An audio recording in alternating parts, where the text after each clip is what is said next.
Good morning and good afternoon, everyone. On behalf of De Justicia, we are pleased to welcome you to this event. We'd like to thank our allies at WOLA, our partners who have helped us prepare this launch and who have made it possible for it to go out in both Spanish and English. Today, we are meeting to share with you the launch of a report we've been working on for the last 2 years, Defending Human Rights in Venezuela, the purpose of which is to give visibility to the challenges and difficulties faced by civil society organizations in the Venezuelan human rights movement in general when it comes to doing their day-to-day work, but which also seeks to talk about their mechanisms of resilience and the different forms of support that they have received from other organizations in the region, and also draw attention to the recommendations that we believe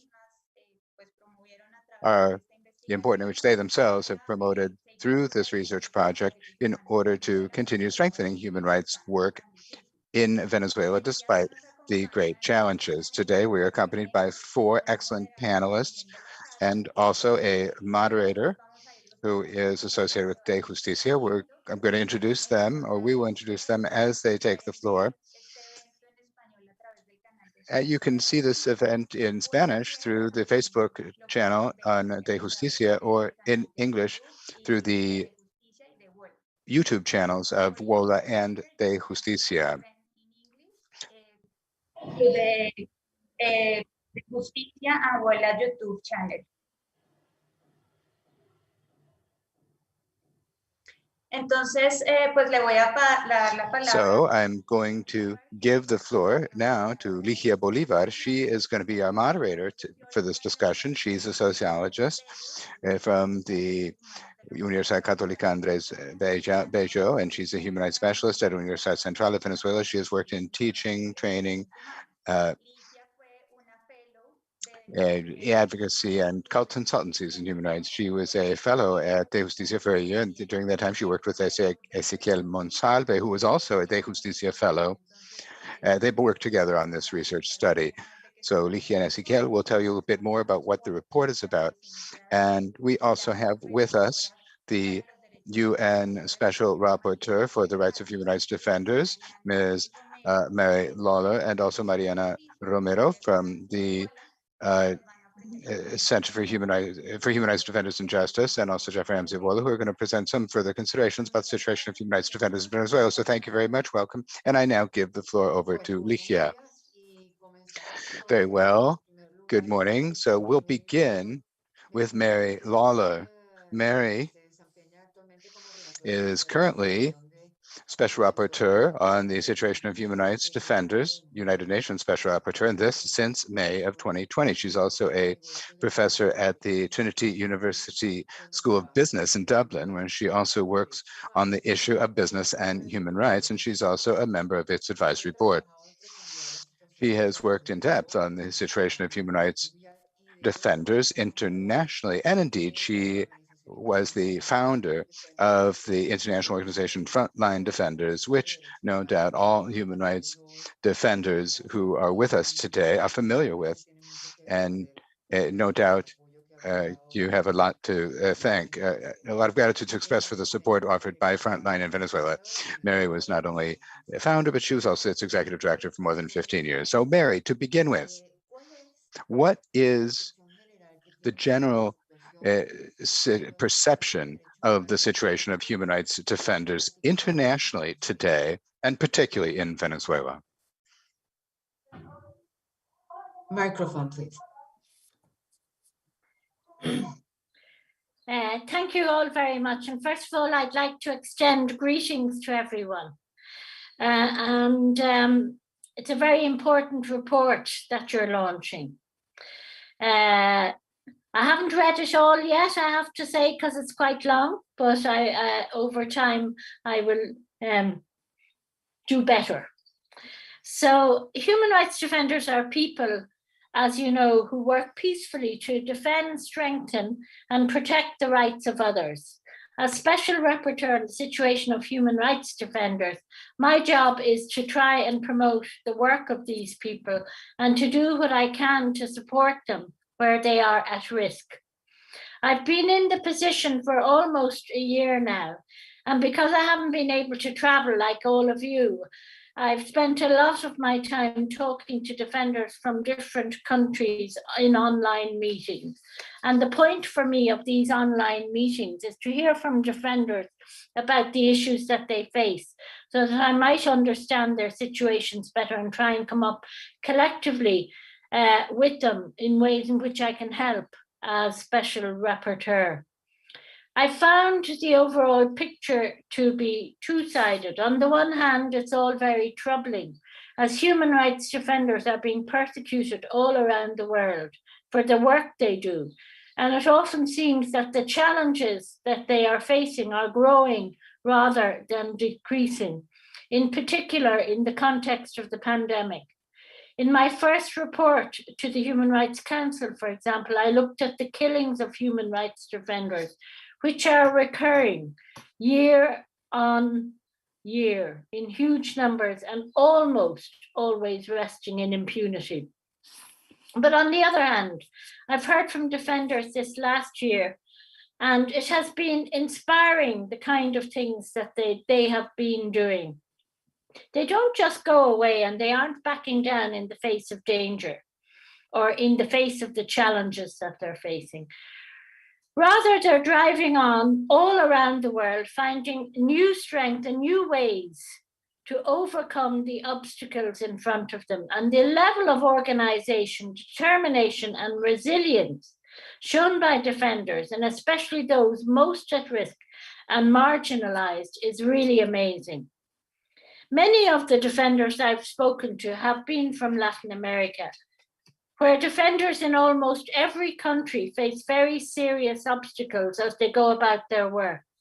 The terrible continuation of killings of human rights defenders is particularly pronounced in several countries in the region, but there are many other extremely worrying issues too, like the criminalization of land, indigenous, and environmental defenders.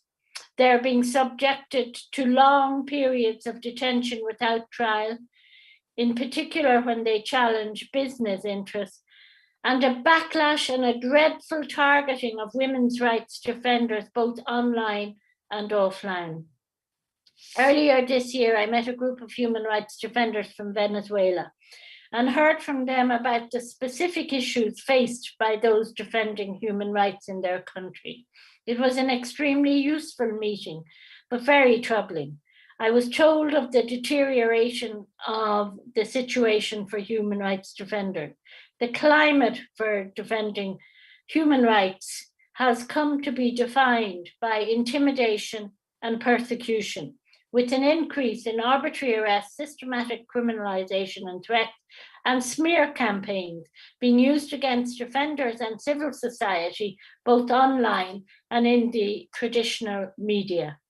Many of the issues are reflected in the report being launched today, and they're things that we've also seen in other countries, not just in Latin America, but in other regions of the world, such as the use of foreign agent smears to delegitimize the work of human rights defenders and human rights organizations, with connected restrictions on foreign funding, as well as the targeting of humanitarian actors and journalists. As I see it, these are regressive tactics employed to repress civil society and the work of human rights defenders. And I often think that repression is a sign of the effectiveness of human rights defenders. They have to be seen as a warning bell because they suggest that the space for doing human rights work is at risk of closing completely. And that means that there will have to be greater effort to support those promoting and protecting human rights in the country. I've already communicated concerns about the situation to the government with other special rapporteurs in an unofficial communication, but so far, as yet, there has been no response. So I'll be trying to follow up. Thank you very much. Muchas gracias, Mary. Thank you very much, Mary. no doubt in the next part, we'll have an opportunity to go into more depth on many of the issues that you've noted. I would now like to introduce Mariana Romero. She is an attorney with a degree from the Andrés Bello Catholic University of Venezuela, where she currently is academic coordinator and professor at the Center for Human Rights. She's also Director General of the Center for Defenders and Justice in Venezuela. This is a non-governmental organization engaged in human rights promotion and protection work aimed mainly at strengthening the justice and democratic institutions, as well as defense and comprehensive defense and protection of human rights defenders. Welcome, Mariana. I wanted to ask you, mindful of the regular monitoring work done by your organization, what are the risks faced by human rights organizations in Venezuela when it comes to doing their work, and what types of attacks have they been victims of? Thank you, Ligia, and I thank De Justicia for the invitation to this important activity and to the presentation of this report. Having read the entire report, it really puts forward fundamental contributions, particularly in relation to needs for accompaniment and support in Venezuelan civil society, particularly organizations that are on the ground and in the face of the increasingly hostile and adverse context in which they need to do their work. In that vein, we start from exemplifying how application of the national security doctrine based on the logic of the internal enemy has become deeper and deeper with the passage of time over the years. And we have seen, at least from 2018 to date, how the march forward of this policy of criminalization has been translated into greater restrictions, greater limitations. And one example of this is that at our organization, Centers for Defenders and Justice, in 2020, we presented a joint report with international and national organizations such as the Observatory for Human Rights, made up the OMTC and the FIDH, as well as other national organizations, the Office of the Vicariate and COFAVIC, where we evidenced 121 attacks against human rights organizations and human rights defenders. Then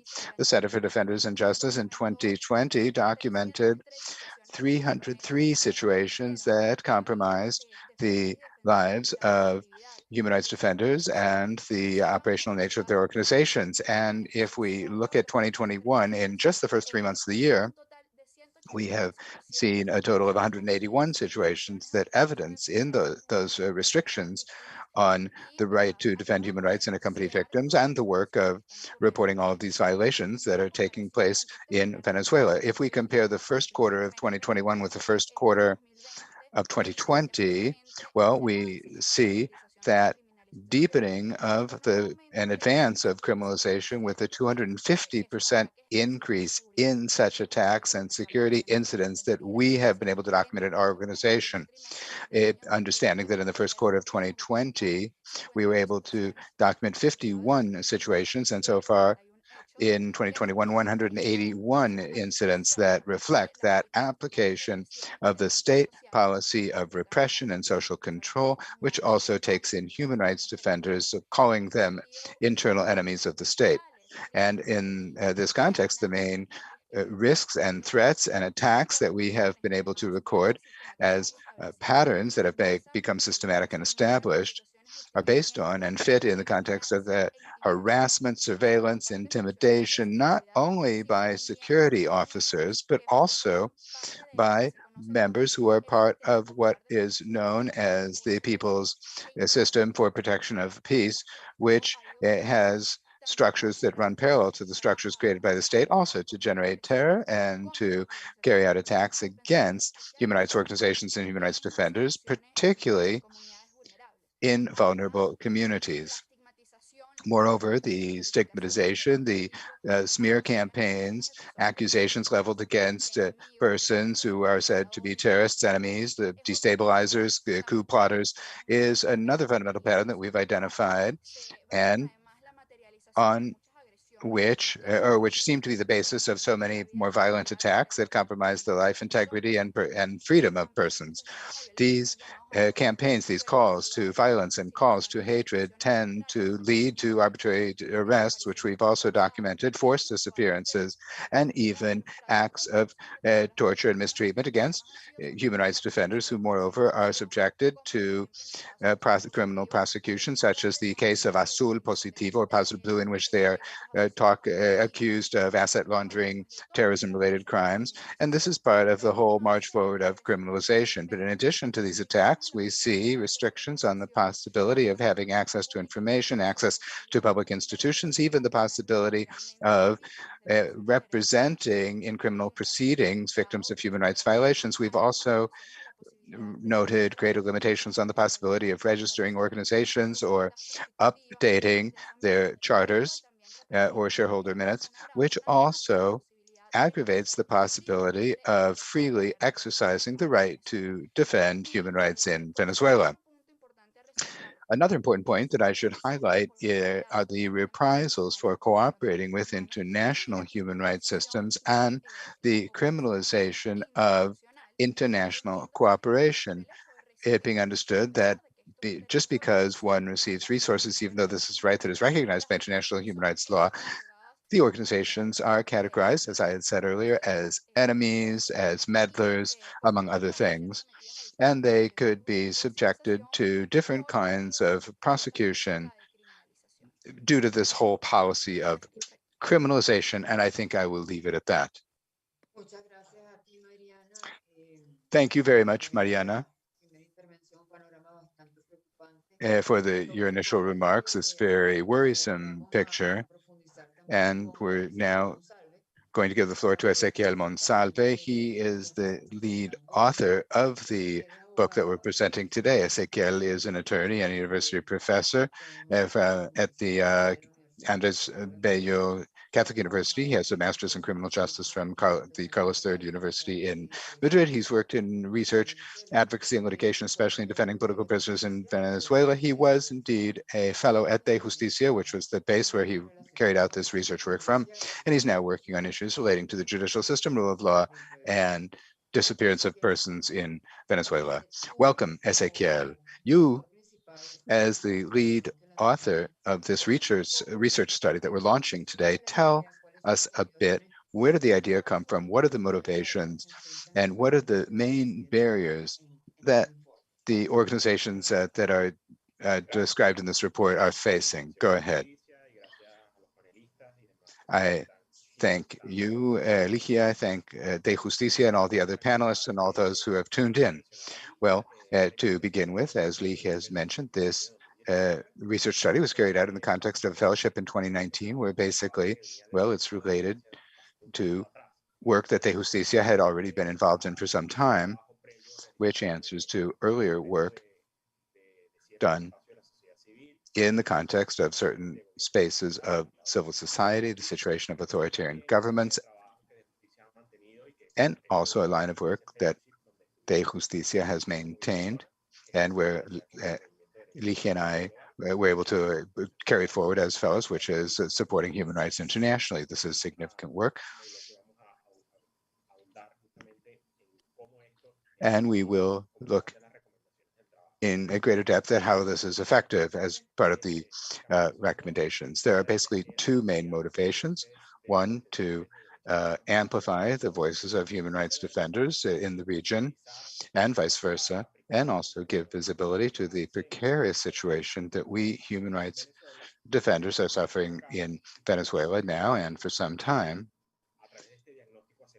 Finally, through this assessment, we wanted to make a number of recommendations in order to strengthen cooperation so that it could be much more assertive than it had been as of 2019. I should note that human rights defenders in Venezuela, as Mariana has noted, well, we are experiencing a totally hostile state, but also the civil space has been totally repressed. This has been mentioned by an organization that monitors this. We are practically have a totally closed civic space. This is dramatic, and in light of current concerns, we're heading in this direction. General concerns of human rights defenders, we need to deal with the justice system like human rights defenders anywhere. And second, it's a hostile government that persecutes, that assassinates, and that jails dissidents. And finally, in the context of vulnerability, there's the problem of economic, social, culture, environmental rights, where access to employment is limited and civil society space is closed. Among the barriers we've identified in the text, we would characterize them into major groups. One group, which we would call direct barriers, and the other indirect barriers. The direct barriers for those who are interested in the criminal law have to do with the intent of the state. For civil society, in this case, human rights defenders be unable to do their work. It's designed for that. And the indirect barriers is where the state assumes that these barriers, even though their direct purpose is not to limit the work of human rights defenders, certainly do limit it in light of the state policy and government policy we have at this time. And now, what are these direct or intentional barriers, as I mentioned at the outset? We characterize at least 3 of them. They're very well detailed in the report. The first, which Mariana emphasized, personal safety and integrity of human rights defenders. This ranges from censorship threat, repression, and even the relationship between armed groups and the work of human rights defenders in areas where there are armed groups operating. This is the case, for example, in the state of Bolivar. Second, the absence of state institutions. It's no secret to anyone that there are major limitations in official offices. This limits the research work that can be done. Opacity is one of the main problems going back, say, at least 15 years. There are no official figures from any institution on anything at all. One example, I was recently working with research on access to justice. They were looking at gender studies, and there are no figures since 2006 on femicide. So it's very difficult to manage a situation when you don't have any data. Finally, as the last direct barrier, the legislative and financial restrictions that have been imposed by the state. 15 laws have been aimed not only at restricting access to international financing, but also aimed at criminalizing those engaged in human rights work. And it's that second block of indirect ones. These are, that is to say, they are not intentionally used for these purposes, but the state has adopted them as general policies towards society at large. There's access to public services. This is the main problem that Venezuelans are facing. We don't have electricity, we don't have water, and the weakening of the internal structure of civil society organizations is a true drama. We are fewer and fewer, occupying more limited spaces, and the context of around our work has more and more deteriorated. Second, in light of the country's economic situation, inflation, extreme poverty, according to COFI, over half of Venezuelans are poor, and the sanctions that have been imposed against the Venezuelan state, which have an impact on Venezuelan civil society, since certain international financing programs are not able to come in. And finally, the limited relations that civil society organizations have with donors. In the sample in the report, it was clear that at least 3 organizations have no financing at all. And the average number of sources of financing per organization is 1. So there's very little interaction with sources of financing. And this means that human rights defenders must try to find other employment. There are human rights defenders, as in my own case, we have 3 different work activities in order to be able to cover our day-to-day expenses. I think I'll leave it at that for now. Thank you. Thank you, Ezequiel. And in the face of this very adverse outlook, I'd like to now hear from Jeff perspectives from a somewhat more distant but not far off point of view.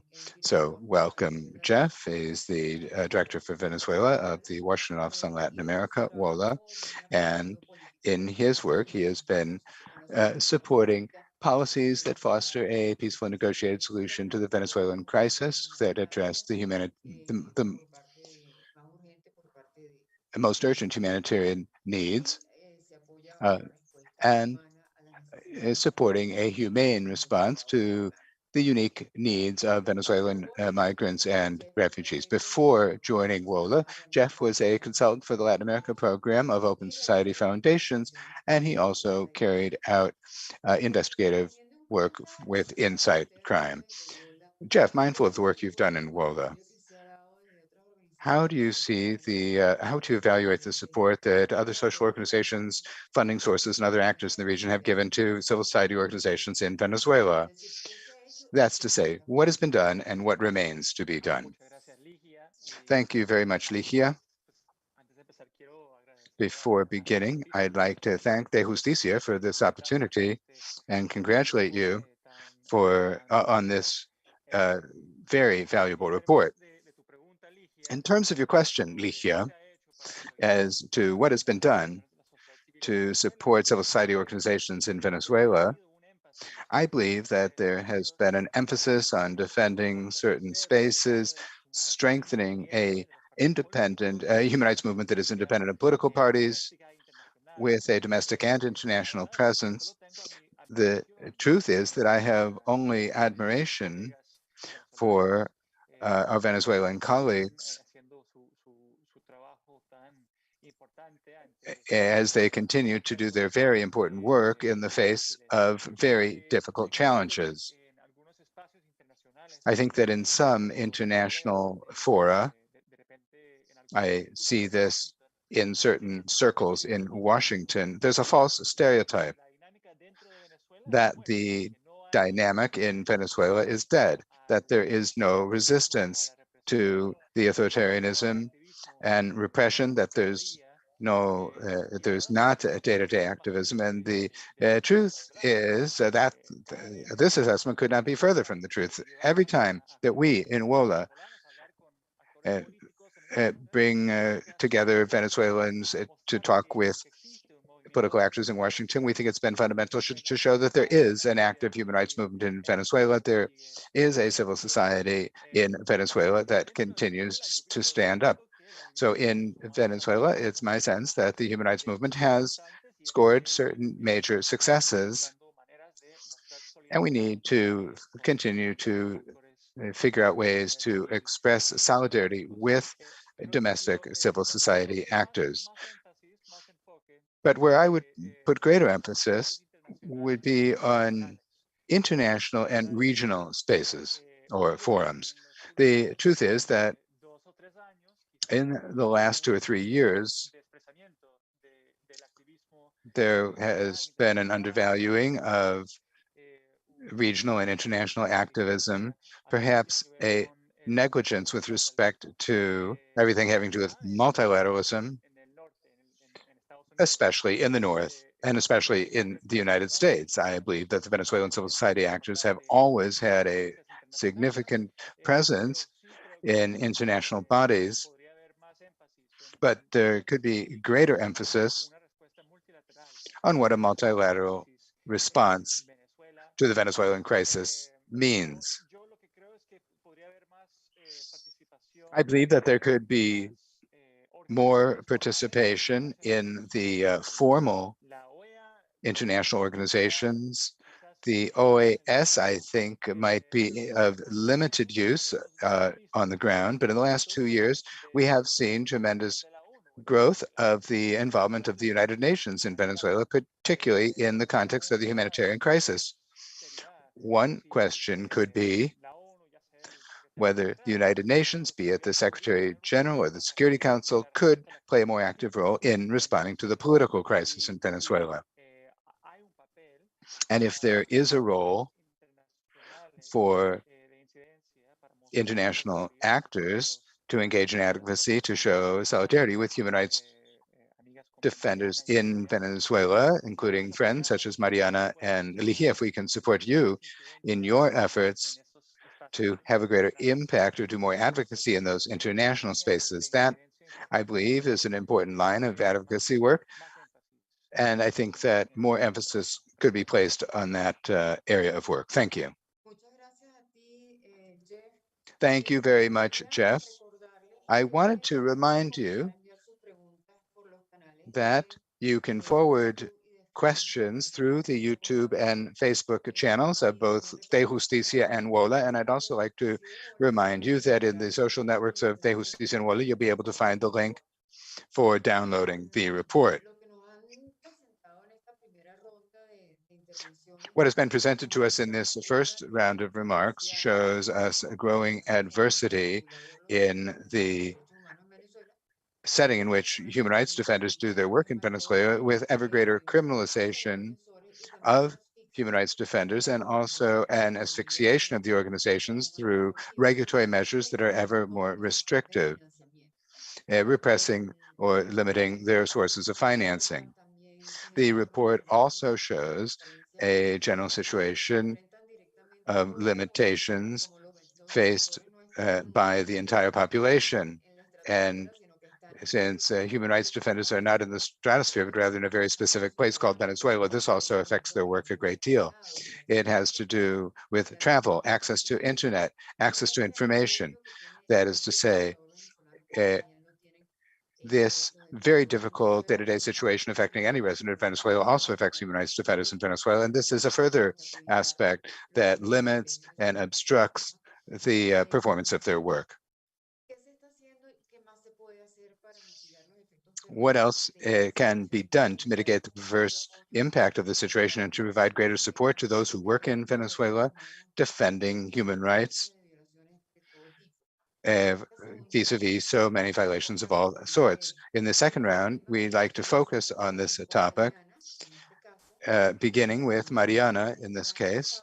Mariana, since last year, we have seen an aggravation of the persecution that you were just mentioning of human rights organizations through different strategies. Could you tell us a little bit more about that escalation and how criminalization, control, and obstruction of the work of the organizations plays out in practice? Thank you, Ligia. Yes, in effect, if we're going to talk about this point, we need to go back to 2002, which is when we were beginning to see how the Venezuelan state was beginning to build a legal and factual framework to facilitate criminalization of the work of defending and demanding human rights with laws such as the Law on National Security of 2002. Subsequently, in 2005, we saw reforms to the criminal code, and from there, limitations were placed on the possibility of human rights organizations accompanying and becoming third parties to human rights in human rights cases, limiting the defense of victims in these cases. And then there were laws having to do with national sovereignty and self-determination in 2010. From there, we began to see a worsening of this criminalization. Then in 2012, the logic of the internal enemy was introduced with much greater strength, and accusations against human rights defenders and organizations, tying them to organized crime and terrorism financing, with using a law that was adopted that year to do so. And then, as of 2016, a state of emergency decree went into effect, the justification of which is based on supposedly protecting the state from those internal and external enemies who seek to destabilize the country. And here, I should note that from 2016 to date, more than 5 years later, we remain under a state of emergency. And since March of 2020, in addition, there is a state of alarm, which has also facilitated the implementation of authoritarian measures that facilitate greater social control and greater repression, among others, against human rights defenders and human rights organizations. And in the framework of the state of emergency and state of alarm provisions, measures have been implemented such as the Samurausian civic and military plan, or the creation of socio-political action networks, the formalization of the popular system of protection, or people system of protection for peace, so that those parallel state structures can also be used to carry out the most violent actions that are committed against individuals and organizations, particularly in more vulnerable sectors and communities, as they perpetrate more violent actions, such as acts of intimidation, physical attacks, threats on life and integrity. But in the last quarter of 2020, we saw how this logic of the internal enemy and criminalization has been reinforced, not only directed against human rights organizations, but also against those who are carrying out humanitarian work. Not only the traditional humanitarian organizations, but also those human rights organizations who, because of the complex humanitarian emergency, have had to diversify their actions so as to also provide assistance in the context of the socioeconomic crisis that is prevailing in the country. And we see how in October 2020, the Foreign Ministry, together with the Ministry of Internal Relations, issued a joint statement to regulate international organizations not domiciled in the country, and that had an impact on those international organizations that are on the ground in the context of the humanitarian response. Then in November, we saw the issuance of a resolution by the National Banking Superintendency, which facilitates oversight and monitoring of the accounts of human rights organizations and foundations. We also saw last year 5 threats by high-level state officials to adopt and implement a law on international cooperation to punish international human rights organizations that considered to be engaged in destabilizing activities. And this initiative is nothing new. Since at least 2005, efforts have been made to adopt this law. First in 2005, 2006, then in 2015, these efforts were taken up once again. And in early March, in the context of the plan of legislative reforms by the Unconstitutional National Assembly that was elected last December, these efforts were taken up once again. And it's possible that this year we may see the adoption of an instrument such as this, as we've already seen in cases such as Guatemala and Nicaragua. These could have a major impact on the organization's activities. These are all in addition to the creation of the anti-terrorist group, which was created in February 2020, which has been active in many of the facts that we've documented, for example, in attacks or for searches of organizations such as one providing food assistance in Caracas. Another example in December of 2020, and this gives you a general overview of how this whole regulatory system, which also includes the law against hatred and also regulations to limit the possibility of organizations becoming registered, among other measures. All of this works like all of the institutional structure that facilitates repression, that facilitates criminalization, and also in a hostile, adverse environment because of the complex humanitarian emergency aggravated by the COVID-19 pandemic, where, moreover, there's no mechanism, public policy, or resource or to promote the work of human rights defenders, or that facilitates their work and that would allows them to denounce and investigate violations against them. This is the situation in which, or the context in which we see the criminalization, and the context in which there's been a stepped up attacks that we've documented, to the point of us documenting 181 situations in the first quarter of this year, which is a 256% increase in relation to the first quarter of 2020. Thank you. Thank you, Mariana. We remind you that you can ask your questions in the Facebook chat,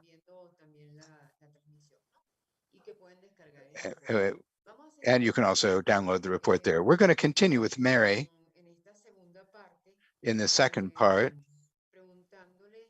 asking, well, mindful of your extensive experience, Mary, in working with human rights defenders from frontline defenders, and at this time in the rapporteurship, what should the role of the international community be, in your view, when it comes to protecting human rights defenders in the organizations in which they work?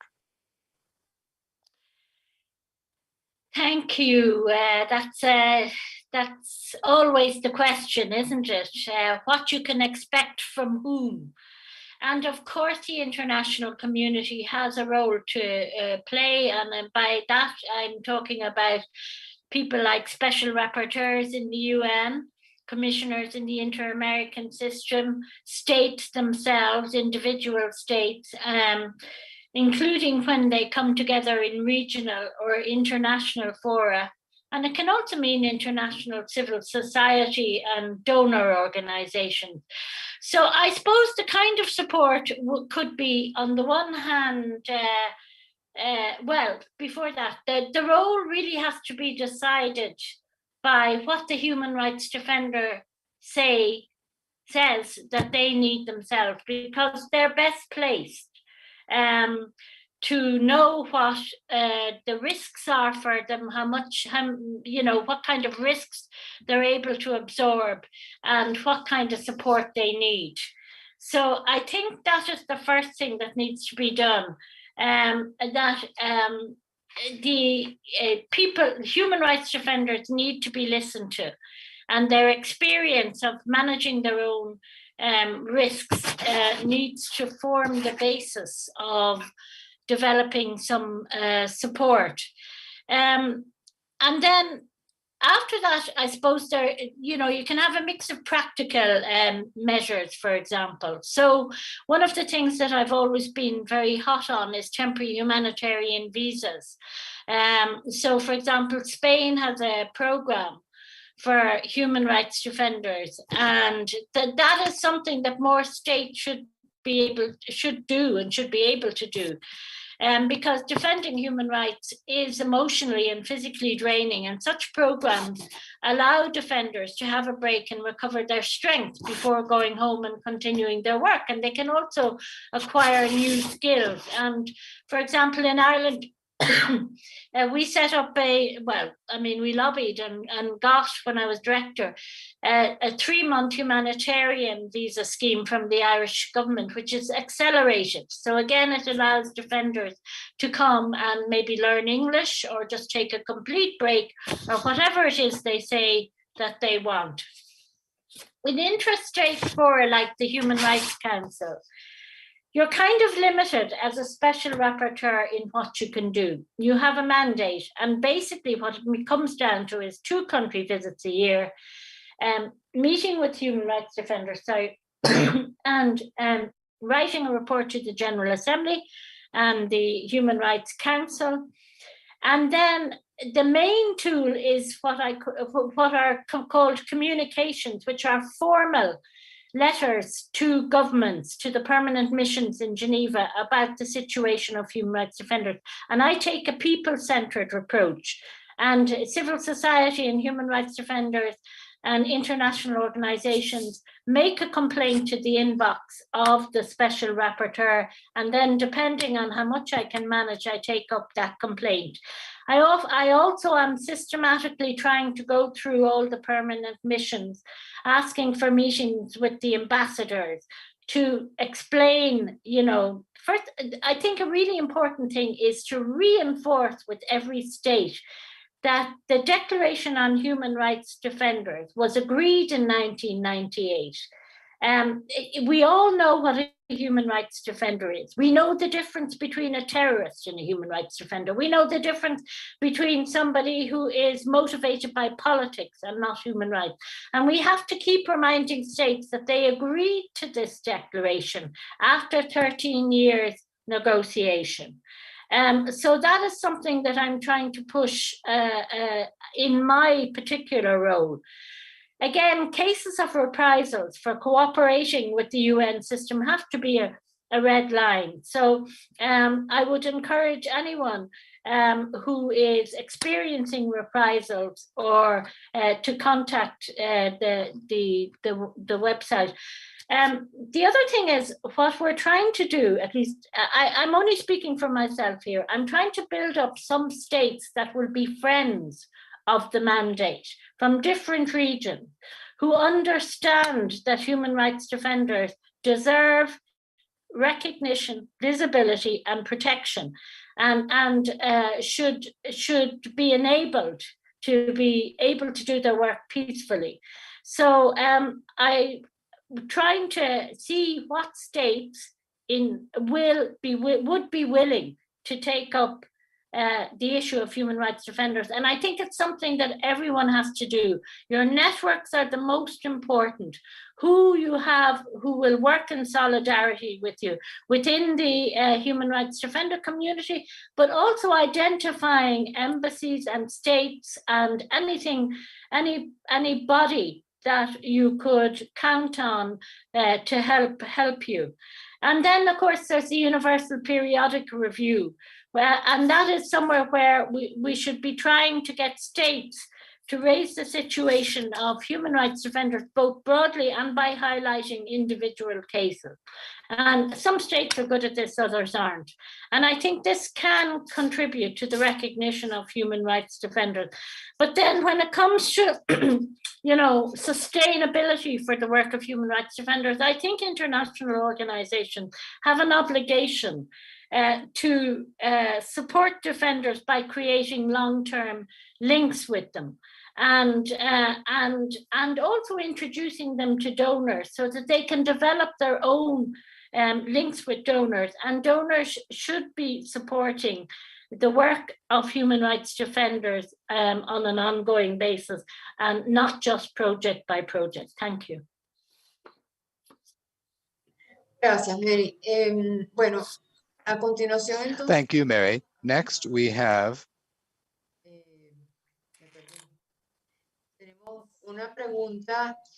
next is a question from Vamos a terminar primero esta ronda.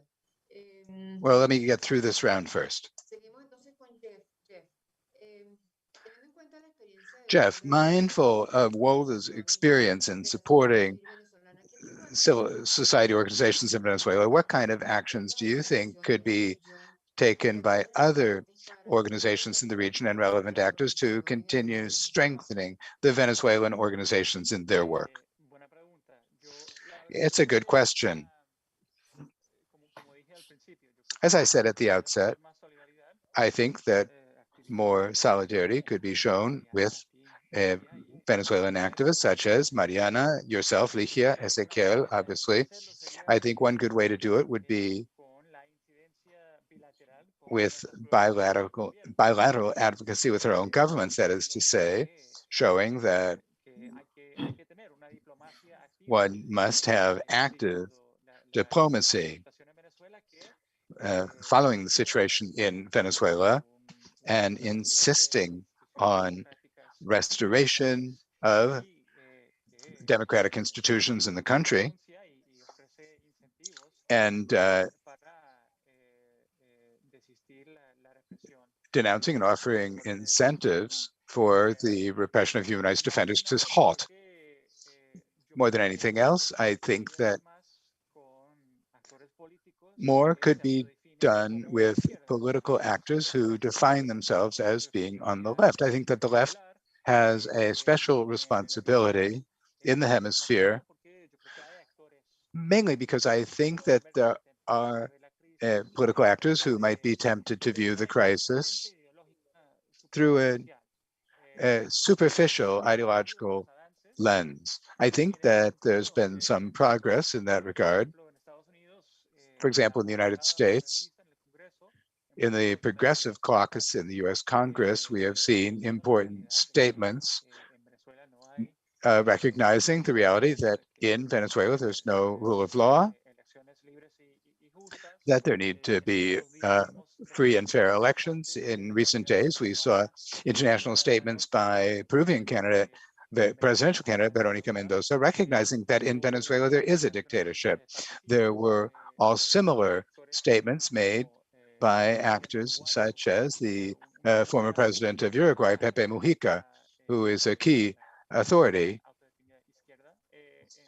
for those who consider themselves on the left in the hemisphere. So I think that greater emphasis needs to be played on the defense of human rights as a moral principle instead of seeing what's happening in Venezuela through an ideological lens. In that regard, if one could see if there's more that could be done with key countries in the hemisphere, such as the government of Mexico, the government of Argentina, and others who could play an important role facilitating a consistent regional response to the human rights crisis in Venezuela. Thanks very much. Thank you, Jeff. And to close out the second round, I would like to turn to the author of this research study, Ezequiel. In this research study on defending human rights, we find that despite this very complex context in which the organizations must work, they themselves have implemented strategies of resistance. Could you talk to us about these strategies and the recommendations that emerged from your research study for civil society actors in the region? Thank you, Ligia.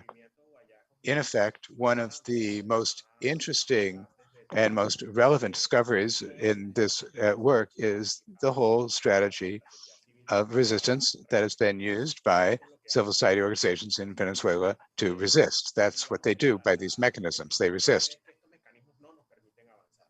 And what we find is that these mechanisms don't necessarily allow us to go forward. We also find that the resistance is in the framework of a great collective energy of the Venezuelan organizations, which translates into support for democracy. We all have that innate desire, as Jeff was saying. In effect, in Venezuela, we are experiencing a dictatorship, and it's a very difficult to work in the context of a dictatorship. That is clear all the time. It stands out more and more independent of the political ideology of whoever says it, but it is a reality that requires that we reflect.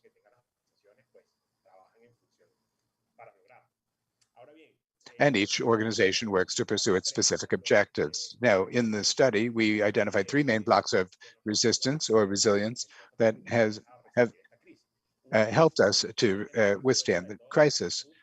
I think the main one is resilience in the face of the humanitarian emergency, in the face of the lack of fuel, electricity, and the emergency we're experiencing. The responses has been creative. Some really deserve a medal. They've been heroic. Some organizations confessed that they installed showers in the spaces where they work because of the crisis in water supply.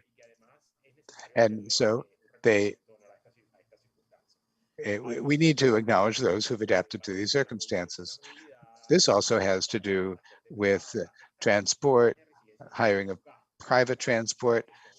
These strategies of resistance imply many costs, which are difficult to take on given limited financing. Second, attacks on security and integrity. I think that in our DNA, we have something which is genetic, which is that we've been able to get through so many attacks and acts of intimidation against our work. Sometimes we are approached, such as the episode known as Azul Positivo, but where attacks are actually carried out, we also have strategies for resistance and resilience. One of these is the massive solidarity that exists among the organizations when a defender is attacked.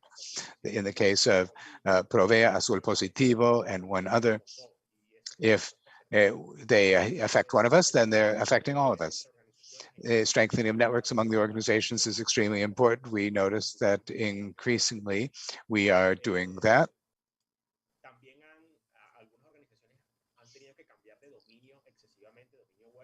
Also, some organizations have had to change their web domain so often in order to get around censorship, which is a major problem in Venezuela: censorship, limitations on freedom of expression, and of course, security protocols, which are confidential, and that the organizations design in order to deal with situations such as lack of communication. And a third strategy of resilience are the professional and emotional forms of support that the organizations have adopted so that we don't go crazy. One time you see in social media networks, anyone might say anything.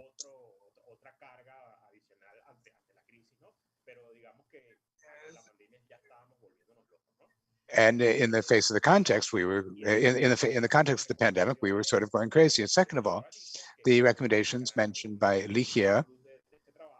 Well, I think one of the positives of this work, we divided these into two parts. One geared to civil society in the region, like WOLA and De Justicia, and others geared to collaborators or persons who want to support our organizations economically, I'm speaking of mainly.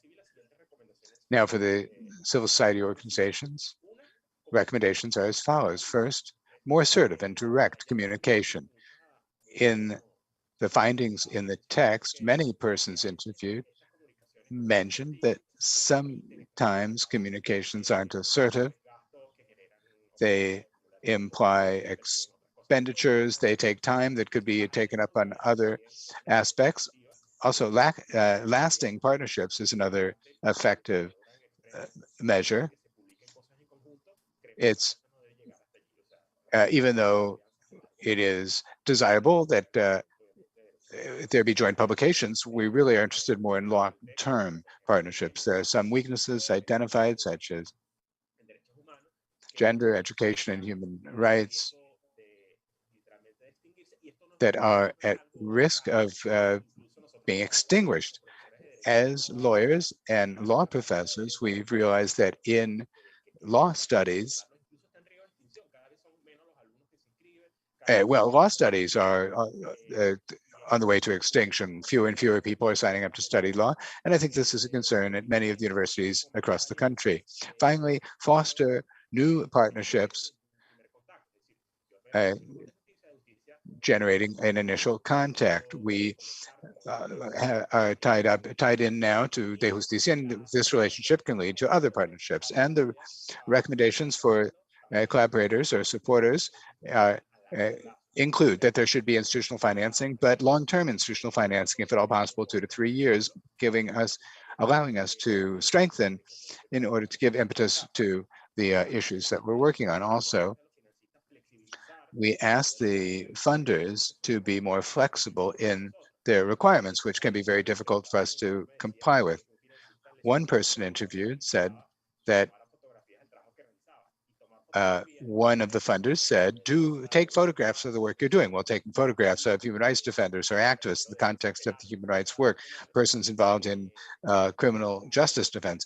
Well, this is difficult because it poses risks for the life and work of the human rights defenders. Also, partnerships with new allies. I think that's very important. And finally, direct support for human rights defenders. We think that that would be a very good recommendation,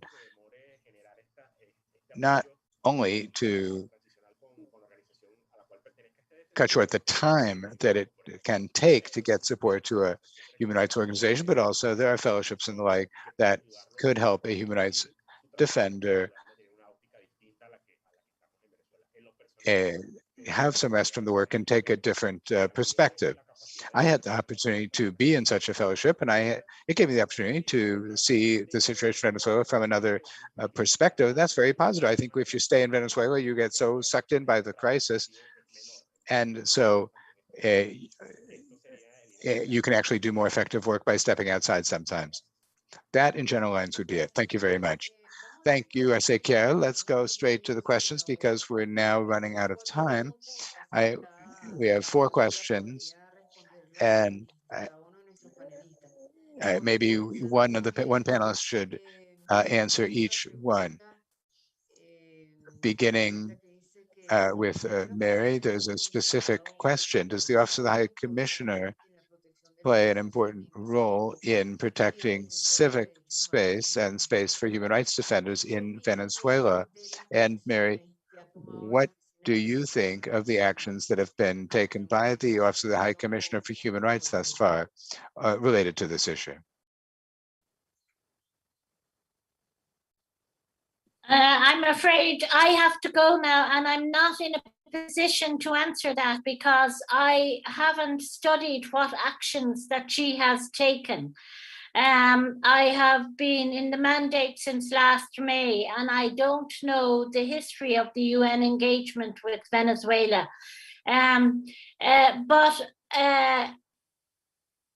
all I would say is that you have to keep pushing, and you have to keep banging on all the doors, because there are so many countries around the world where human rights defenders are at risk, and everybody is trying to get attention. So you have to be very, very persistent. So I'm sorry, I can't really say any more than that, because I am not aware of the ins and outs of her engagement. So I'm really sorry. I have another meeting now, and I'm 5 minutes late for it, so I better go. But thank you all very much. Muchas gracias a ti, Mary. Te reconocemos como nuestra embajadora. Thank you, Mary, so much. We recognize you as our ambassador at the United Nations, and we know that you'll continue to be so and do so. Thank you so much for participating today. Bueno, seguimos entonces con las siguientes preguntas. Very well, we'll continue with the next questions. Tenemos una que podría responder Jeff. There's one that Jeff could answer. And like Mary, just 1 or 2 minutes for the answer because we're running late. Could you say something about how the amendment to the law on international cooperation that the National Assembly is trying to modify once again, as in the case of the previous ones, would impact the work of human rights defenders in Venezuela and civil society organizations? And also, if you know what is being done at the United Nations in this regard, we know that the reform will also limit humanitarian assistance work. Well, I think that the question has part of the answer in it. If the reforms being discussed could have an impact on civil society, both human rights organizations as well as the humanitarian actors who are partners of the UN itself and its humanitarian response to the country. Now, if I'm not mistaken, there is a law at this time, the 2010 law, which is law in defense of political sovereignty and national self-determination. In its text, it limits access to international support for NGOs and international actors, but to date, there's been a lack of political will on the part of the regime, the de facto government, when it comes to implementing that law or enforcing it. So yes, we're very concerned about that debate and its possible impacts on the necessary work of civil society when it comes to defending human rights in Venezuela. Thank you, Jeff. Mariana, there's also a question specifically for you. It says, when you refer to specific situations with a negative impact on human rights work in Venezuela in the first quarter of Venezuela, what actions are you referring to specifically, and what were the most common? Thank you, Ligia. Yes, as we had been saying, the main attacks and acts of obstruction directed against human rights defenders in the country are acts geared to stigmatize their work. And of late, we have seen an increase in more violent actions, from arbitrary searches to initiating prosecutions, all of that in the logic of the internal enemy and the criminalization of the work of defending and demanding human rights in the country. We should recall that in the context of the ever greater restrictions on the civic and democratic space, and also mindful of the impact of the complex humanitarian crisis on the possibility of fully engaging in legitimate activities in the context of defense and promotion of human rights. Well, when a human rights defender is attacked, when the work of an organization is obstructed, not only is that institution or individual affected, also affected are the victims who are left without protection in the context of impunity. And our appeal as an organization is that there an immediate cessation of all criminalization and acts of harassment, because the defense of human rights is recognized in international law. It's recognized by the Declaration on Human Rights Defenders, and defending human rights, engaging in humanitarian action is not a crime and does not have to be criminalized. Thank you, Mariana, and finally, Ezequiel. It's said that since so many civil society organizations are intimidated and threatened, and international financing is limited, what would be the best way to support them without endangering human rights defenders? And are there formal or informal mechanisms for protection? Please go ahead. Thank you, Ligia. One of the main concerns we detected in the interviews and also in the day-to-day activity of the human rights defenders is this anguish of not being able to transmit information directly, particularly about who finances them and how they're financed, not because they're financed by the DA or the FBI, but rather just to, even if you say that you're financed by any international organization, then you're considered to be working in some criminal manner.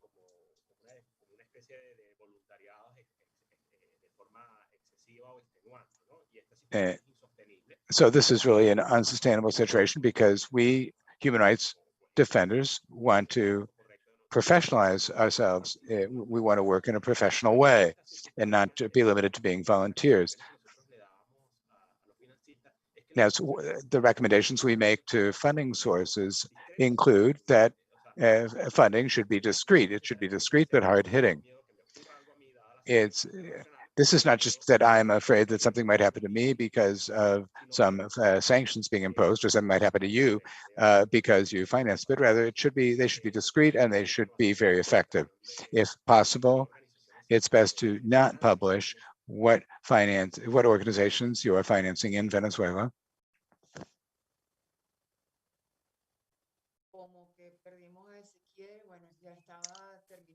Well, it seems that we've lost Ezequiel.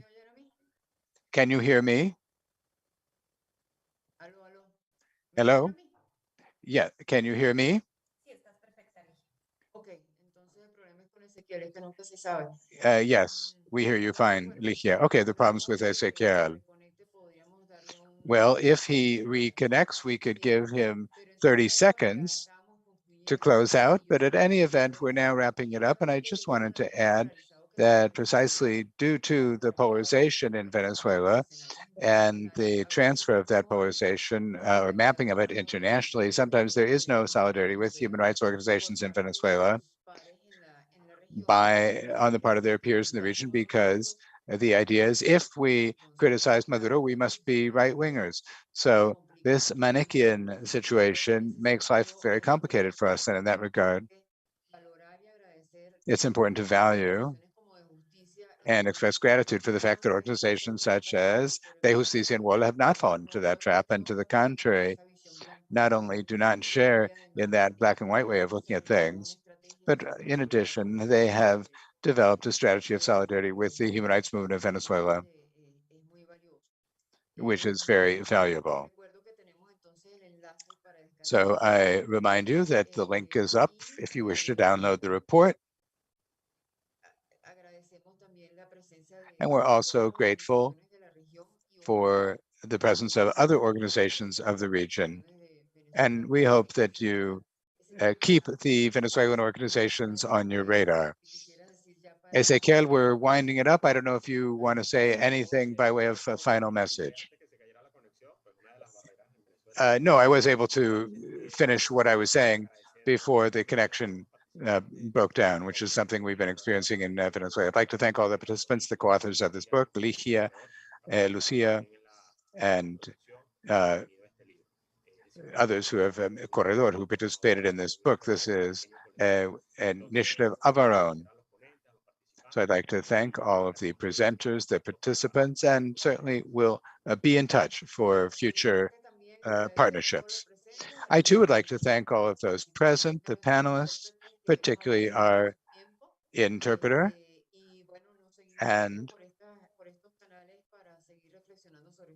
we'll continue meeting in spaces such as this to